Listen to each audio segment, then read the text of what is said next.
So here is ESPN's top 10 welterweights in the world. I had said that Mario Barrios was the number one guy in my opinion. Right, when you look at the top four. The reason why is that Stanionis, he had like 1 or 2 fights in like 7 years or something like that. Right, against nobodies.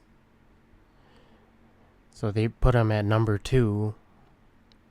I think it was the Ring. I'm looking at ESPN's. I probably should have looked at the Rings, right? But the Ring is even less credible than ESPN's, and ESPN's list is pretty. It's not credible either, right? And most people would have drawn Ennis at number 1.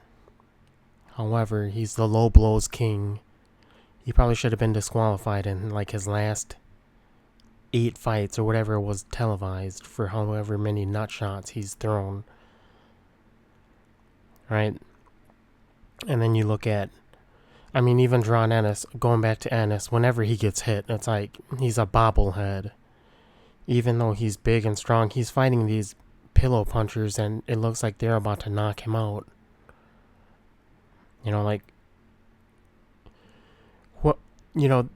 Their team of matchmakers and all of that stuff, they're doing a good job with him. They're making it seem like he's just the greatest ever. Brian Norman Jr. gets hit too much. He really can't box, right? He's just a puncher. He's a good puncher, but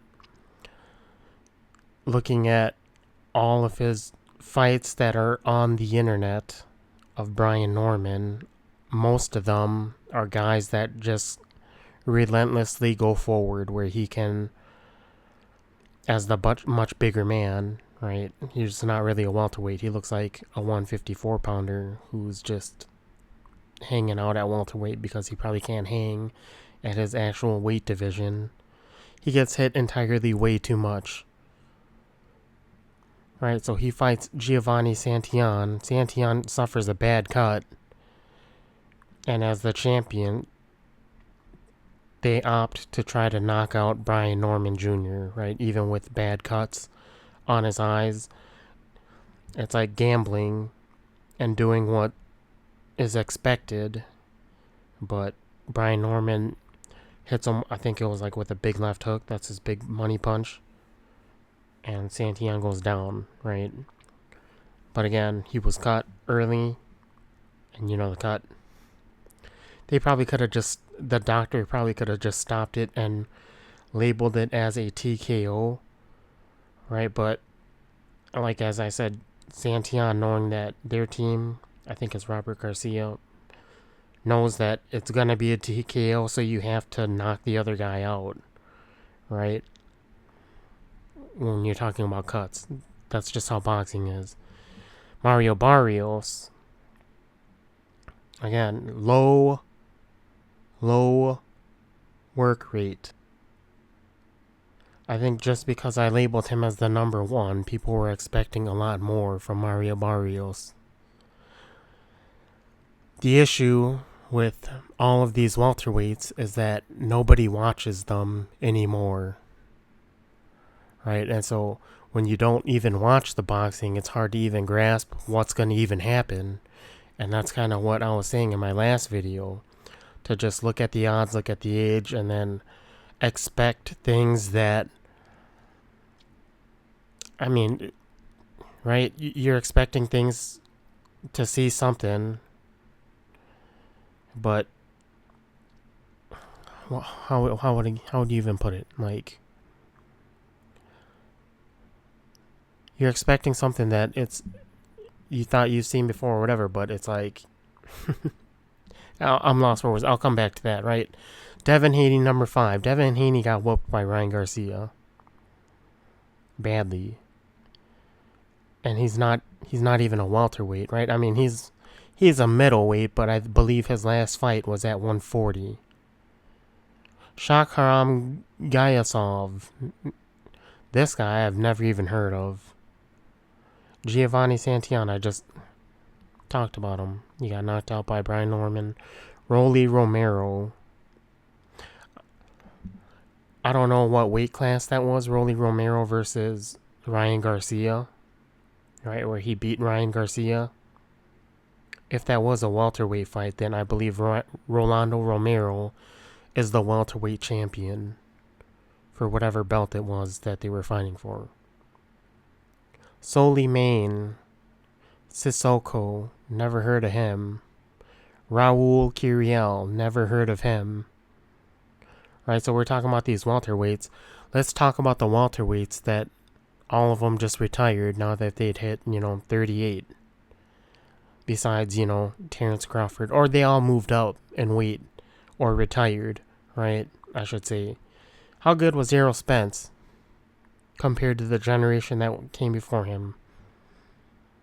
Right, because most of the boxing viewers here are thinking of, 2012, 2008 to around 2012, those welterweights. Right, and then 2012 to 2023. Right, so you go from the 2008 to the 2012, that generation of Cotto, Margarito, Clottey, all the guys that Pacquiao beat, even Mayweather, to Spence, Danny Garcia, Sean Porter. I'm forgetting some big names too. Hard to say they were big name. Crawford, right? Hard to say they were big names, but most people here who watched the class before them would call that a B-level era, right? Talking about Errol Spence fighting Manny Pacquiao, where Pacquiao was clearly at 43, was going to beat Errol Spence, and it was going to be easy. In my opinion, right? I think there was like 5 or 6 of us in the entire YouTube that in the, smaller community that are actually credible with what they know about boxing, right? 5 or 6. I'm probably more like 10 to 15, picking Pacquiao to legitimately beat Errol Spence. Errol Spence pulls out that one. He fights Terrence Crawford. He's completely brain damaged, exposed as, a C-level fighter, basically. Okay, so now you're going to Jaron Ennis, who was tailor-made for Errol Spence before, finding out that Errol Spence was weight training and all this other stuff, right? Looked as though Jaron Ennis was being built up to be fed to Errol Spence should he have beaten Terrence Crawford, in my opinion, right? Brian Norman Jr., a guy who was handpicked by Santillan, maybe by ESPN, right? Whoever it was, to Santillan to just beat him, to beat Norman. Norman comes out with a win. He's a big puncher, right? But he gets hit a lot. Like, even talking about Jin Sasaki. Who the heck is Jin Sasaki, and why was Jin Sasaki landing so many hands on Norman? Right, and Norman had like no defense. He was just eating everything clean, but he's a weight bully. That's the word, right? A weight bully. And so he can eat some of these clean shots from guys who aren't even known as punchers, but yet he's still getting hurt and rocked in those exchanges where he's literally just moments of just being a punching bag, right? He's going to fight Devin Haney. Devin Haney's going to drug drain him, whatever it is. He's going to probably look terrible against Devin Haney, So, again, Rolando Romero, the Dwarf Slayer. Funny dude, right? Funny dude. What level boxer would you even call him? C? Right? Most people here would label him a C-level fighter. So most of these guys here are C-level fighters when you compare them to the last generation, which were B-level fighters in the eyes of many, right? Because that was being compared to the last generation, which was like the A-level fighters. They were like some of the best all time. So you're looking at this, and I'm talking about Mario Barrios being the number 1 welterweight, and you expect great things from Mario Barrios just because I said he was the number 1 welterweight. right? They talk about his age, him being young in his prime. You expect him to be a high output guy who can outwork his opponents and all this stuff. That's not who Mario Barrios is, right? Mario Barrios is more like a Juan Manuel Marquez type of fighter. Looking at even his fights, Ugas, is it Jesus Ramos? Whatever, right? PBC was promoting those two Ramos brothers, Abel and Jesus Ramos.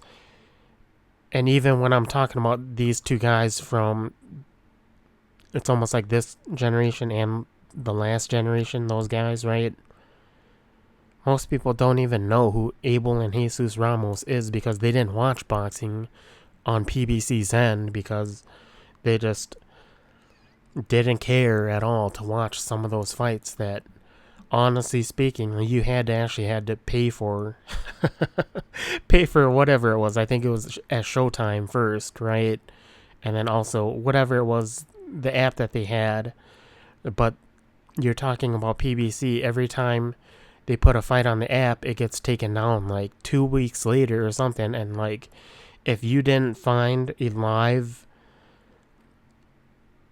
live stream of it, whether it was pirated or paid for, and most times, let's say if you paid for it, these were smaller shows that even the people who pirate these shows didn't even pirate those shows, right? And so it was like, you didn't even get to see it unless you actually paid for it. Watching a lot of these Premier Boxing Champions guys. And, luckily, I actually did, or whatever it was, right? I did see all of them. Most of them unpirated. To know that these guys were not that good. And then you're looking at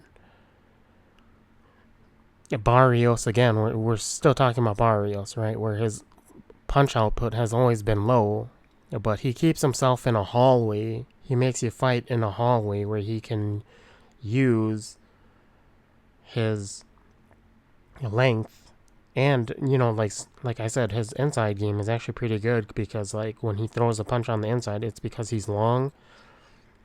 It's like it almost extends, and which is why he was able to get Pacquiao on the way out, right? And so some people said that was a perfect stylistic matchup for Barrios because he was taller and the counter puncher, right?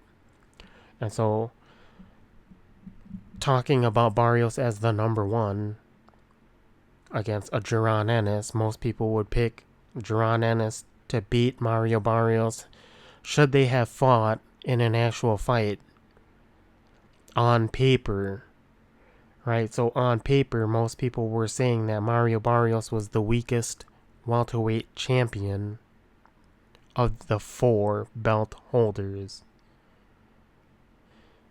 The issue here is that you still have to fight to prove it. Right, and so when you're looking at Mario Barrios' performance against Keith Thurman, where he was, again, low work rate, right? But Keith Thurman is kind of a low work rate guy himself, where he relies on jumping in, and Barrios was able to catch him jumping in and jumping out, right? I'm not saying at every single time he did it. I'm talking about every single time Thurman jumped in and out. It's not like Barrios was able to catch him every single time, right? Because I mean, what are the connect percentages, right? When you're talking about statistics or whatever, you take the statistics and then you break it down into the ins and outs, right? I'm talking about like somebody moving in and out and then making that into its own advanced statistic or whatever, and then looking at the numbers is probably low, right? But Mario Barrios, I'm bringing this up because I saw Fight Film's video saying that it was an exhibition because Mario Barrios wasn't throwing enough punches, right? And it's he's a low work rate guy, right? So again, Pacquiao beats Barrios in the eyes of many just based on, landed bigger power punches, because Barrios at 147 hasn't really showed too much power. And again, like, you have to just watch these guys perform and then make the stylistic comparisons to try to find out who is number one, even though they're not fighting. It's the same thing all over again, right? And I would have picked Barrios versus Duran Ennis. Barrios to beat Ennis, because Ennis went life and death with, like, guys that are just can't crack an egg, as as people would say. He went life and death with those guys, right? And then he would bust their balls, like, literally, like Roy Monvilla. The amount of nut punches he threw on that guy was pretty crazy. It was pretty crazy. And then you look at even who was the guy that the Armenian guy, right? Like, he punched him low, like, on purpose. And the dude, like, we'll have to go with this again. The dude made a decision, contractually, allegedly, and speculatory, to take a dive against Duran Ennis to the point where he couldn't let Duran Ennis lose by disqualification. So he got up from the nutshot and just took a beating, right? So again, like, if you wanted to call Mario Barrios a jobber, yeah, sure, you can, right? Because obviously he is. He took a dive against Tank Davis. But at least his fights at that point weren't fake. Where the other guy was just a guy that was just there to lie down. Even Imantis Stanionis was there to lie down, in my opinion. It looked like he was gonna lie down. He was gonna fucking lie down, and they asked him about the fight and stuff, and his energy was just weird. He goes in and, he's a quitter. He probably just took his money and retired, right? We're probably not going to see that guy again. And so they were bringing up these guys as, we're talking about Premier Boxing Champions, these guys as just guys to feed their big fish. Where we're talking about Errol Spence, talking about he's the big fish, right? That's what it was. It was like this machine that they were building up. But he lost badly to Crawford. And they just went their own new route, trying to spearhead Barrios as the number one welterweight. Which right now, you could actually say that Barrios is the number one welterweight over Brian Norman. Duran Ennis is gone. Stanionis looks, who even knows, right? Like, you're talking about a guy who fought 2 times in like 7 years. Nobody who knows who Stanionis is. If you were a boxing fan who just started watching from 2020 to 2025 right now, right? It's a long period. And so, yeah, Brian Norman again, Sasaki. Who the heck is Sasaki? He's going to fight Devin Haney. Devin Haney's going to drug drain Brian Norman. Expect Brian Norman to look average. He's not going to have that power, right? And because he doesn't have that power, look at all his flaws when it comes to technique and boxing, and he'll probably be below average after being drug drained, right? Because a lot of his reliance is on just strength. Whether or not he is or isn't on stuff, right? Just the process, even if he is or isn't, the process of doing that stuff could drain the dude,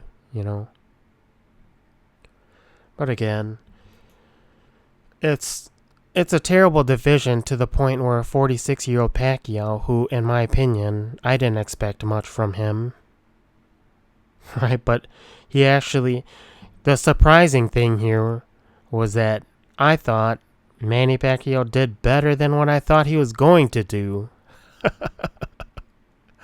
Right? Because one, I've seen Barrios fight. Again, his last one is on Netflix. He's fighting Jesus Ramos, right? Which goes to a draw also.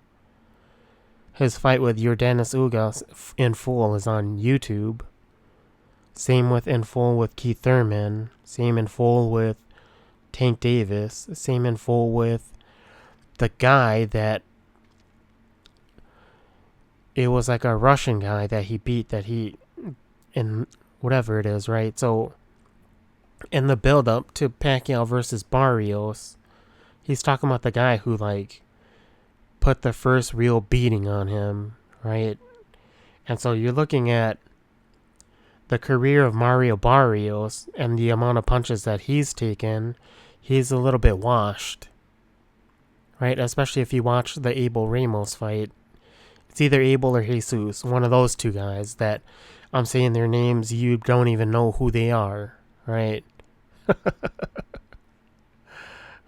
They fought him to a draw, and he looked washed in that one. So going into this fight where I had Barrios number 1 in a shitty welterweight division, had Pacquiao beating him, which Pacquiao did beating him, surpassing my expectations of Pacquiao, but Barrios doing what I thought he could do, right? And so going to the point where, again, Jaron Ennis versus Barrios, Jaron Ennis doesn't even have a quarter the skill of Manny Pacquiao when you're talking about going toe-to-toe or fighting at distance, working behind the 1-2, slipping the jab, and then working behind the other guy's jab. Or 1-2, right? He doesn't do that. Jaron Ennis doesn't have, like I said, a quarter. He probably doesn't have a tenth of the skill of Manny Pacquiao. To the point where if he were to lunge in as usual against Barrios, Barrios would clip him, and he would clip him so many times, Ennis would probably just end up running, or you would actually see the first time he got dropped. Again, because Ennis, he was fighting pillow punchers. Again, this guy, the guy that many of these people, disrespectfully call a man named Karen, right? Where they made a whole point of trying to pronounce his last name for like a whole month, and after he gets beat, in which he, in my opinion, beat Ennis, Chukajan, people are forgetting how to say his name. It's like Chukajazayan, and he's not even ranked in the top 10. So how do you take that guy's name and elevate Jaron Ennis to the number 1, beating that guy, before fighting Stanionis, who had fought nobody himself, as the number 2 for the Ring Magazine champion, right? Because you're looking at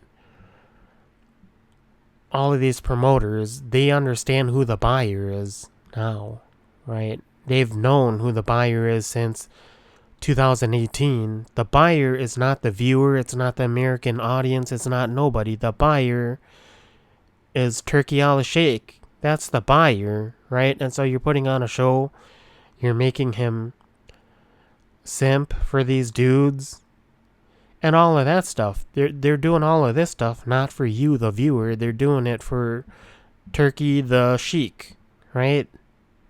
Whatever the heck that means. That's what it is. And so you're looking at this current welterweight division, it's garbage, man. It's garbage. You had Ennis as the Ring Magazine champion, which is laughable.